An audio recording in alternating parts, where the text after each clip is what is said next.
What do you mean by familiarity? Like, do you believe that like Aiden and the O-line Like how we mesh and our comfort. Yeah, comfortable yeah, coming into the season? yeah. And it's a two-way thing. But if we give him more time and he's able to navigate the pocket well and able to get through his progressions, which we did all throughout the spring, he's going to be a hell of a player, or 10 times better player. So we went from him being on his toes all the time to definitely giving him a sense of comfort every single play. So yeah.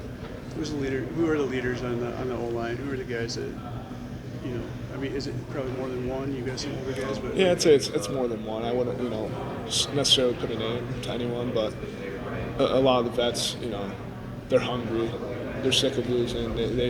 They've seen what it's like to win, and they've seen what it's like to lose, and they know the difference, and they're craving for wins. So a lot of the vets.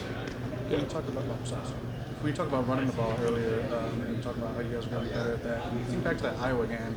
That was probably the best day on the ground for you guys, maybe. Like, what stands out? I think back to Iowa and Michigan. Yeah. What was happening there that needs to continue or was missing other times? You know what I'm saying? What Consistency. clicked in those games? Just consistency. Just getting on our man, getting the double teams going vertical. You watch all of our games. When we're successful to run, we can do it. All of our games we came out strong, but it kind of dwindled off. So just being that consistent team is going to be necessary.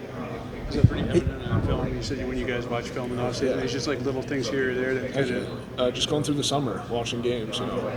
We watched Boston College. It's like how often we literally missed a guy and we'd still have it on go for 4 or 5 yards. It's like, can you guys imagine what we do when we put everything that we have and know together, and we finally do that? It changed the team.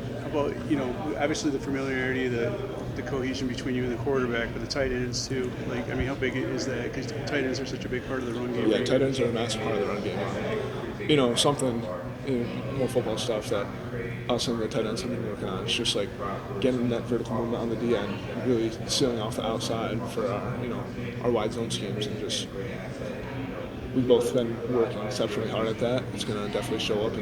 The wide zone is so big for your offense. Yeah. I feel the same way. Yeah, it's like most of the NFL offenses right now. Detroit Lions, 49ers, Eagles, every team's pretty much running it. Stanton, your dad played at Alabama. Yeah. What does he tell you about that experience? So I talked about it a couple times. I saw your dad play. Did you? Yes. The Penn State game? Or? I was at all the Penn State games. Yeah, so you remember that field goal?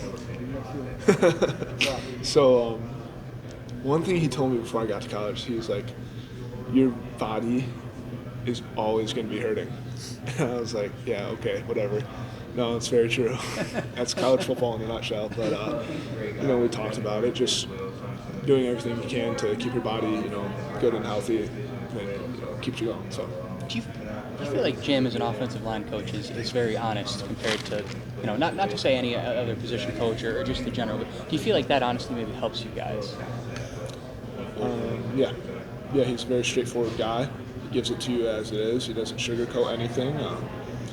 It's essential in offensive line play. There's no room for sugarcoating. You got to be told what you got to be told. If you're, consistently messing something up, he's got to get on you about it. And it's definitely way better than a coach who's just gonna, MF you or just, kiss your tail the whole time. Yeah. I'm curious, like, when you look at last season and you were going into some of the specifics about last season's line, like, where are the steps that maybe this year's team is going to take some steps forward in the trenches? Consistency, getting on blocks, getting on combos, getting in vertical, moving people, staying on blocks, running back running right past us, and then we dump our guy. That's about it. Just details, executional kind of stuff? Yep. Consistency in every area.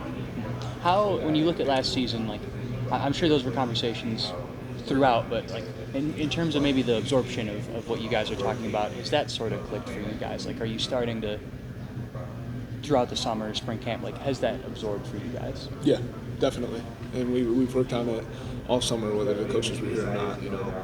We need to know the scheme. We've been working on that. We got out on the field by ourselves, and just it's clicking much better. What do you like to tell people about the 2025 edition of Michigan State offense, defense, special teams, and the coaching? It's a very family-oriented team. It's a very gritty team. It's traditional Michigan State. I can't wait to put that out on film with all the guys. Stanton, if I could go back to your